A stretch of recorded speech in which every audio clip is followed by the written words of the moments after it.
formation sur mesure.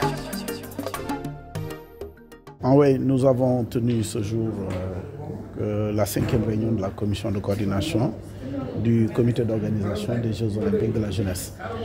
Comme vous le savez, la COCOM, comme on l'appelle de façon triviale, c'est l'instance d'évaluation du comité de chaque comité d'organisation. Ça veut dire que tout pays qui organise les Jeux olympiques de la jeunesse, il met en place un comité d'organisation, mais ce comité d'organisation rencontre et reporte à ce qu'on appelle la commission d'évaluation du CIO, qui est composée, présidée d'abord par un membre du comité international olympique et qui comporte des représentants de diverses organisations, d'autres membres du CIO, les représentants des athlètes, les représentants des fédérations internationales et d'autres encore. Et chaque année, nous avons l'obligation de nous retrouver devant cette COCOM et de lui faire le point de situation. Et c'est ce que nous avons fait pour la 5e fois dans le cadre des Jeux de Dakar, étant entendu que au fur et à mesure que les Jeux vont approcher, on va passer de séances annuelles à des séances au moins 2 à 3 fois dans l'année. Nous avons saisi l'occasion pour faire un point complet à la COCOM, aux membres de la COCOM, sur d'abord la façon très positive de travailler avec le comité international olympique et les fédérations internationales. Nous avions un certain nombre de recommandations, à peu près 9, issues de la dernière COCOM d'octobre 2022, que nous avons mis en œuvre. Nous avons fait un compte rendu de la mise en œuvre de ces actions à leur totale satisfaction. Nous avons aussi présenté la feuille de route, le plan d'édition à 3 ans des Jeux, et le plan d'édition que nous devions actualiser conformément aux engagements contenus dans le contrat du fait du report. Nous avons fait un travail important d'actualisation. Et surtout, nous avons sorti ce qu'on appelle le master schedule, la feuille de route qui doit nous permettre de poser jour après jour, je dois dire même heure après heure, les actes qui vont nous permettre d'arriver au rendez-vous du 31 octobre 2026. Ce document de planification est très important parce que c'est un tableau de bord que nous monitorons chacun de son côté, du côté du CIO, de notre côté, qui doit faire quoi, à quelle date et qui le fait.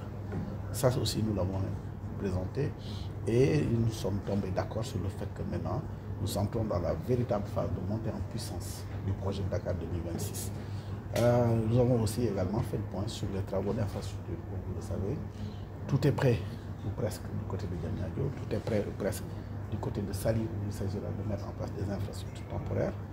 Mais nous avons au moins à Dakar 2 projets sur lesquels nous travaillons, à savoir Iba Mar Diop et la caserne Samba Diéry Diallo, le Tour de Neuf. Parce que la caserne Samba Diéry Diallo, maintenant, elle est du côté de Diamniadio.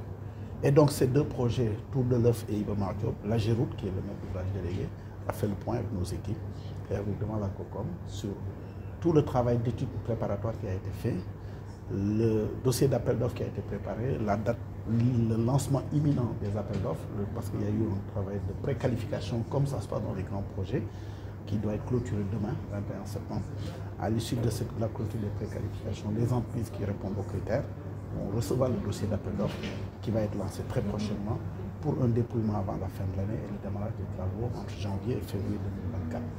Et comme on l'a dit et redit encore, la durée des travaux pour le stade Iba Mar Diop, c'est 24 mois.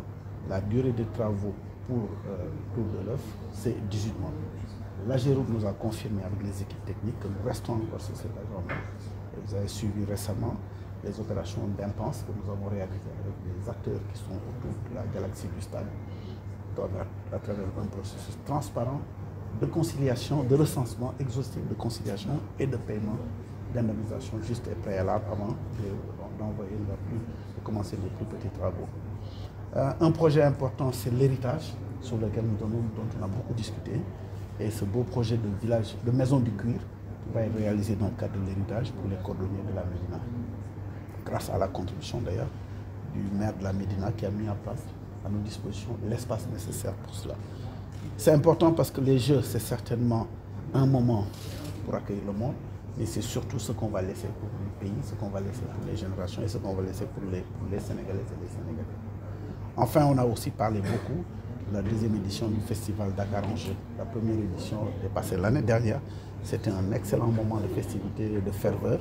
Cette année, nous montons la gamme un tout petit peu parce qu'on s'apprête on se prépare progressivement à arriver à la phase festive en 2026. Donc cette année, beaucoup d'innovation, une dimension compétition, une cérémonie d'ouverture symbolique qui permet d'impliquer les 14 régions du Sénégal, ce qu'on appelle la brigade verte, une séance de plantation d'arbres à Dakar, Diamniadio et Saly. Parce que l'environnement aussi, c'est une dimension de l'olympisme.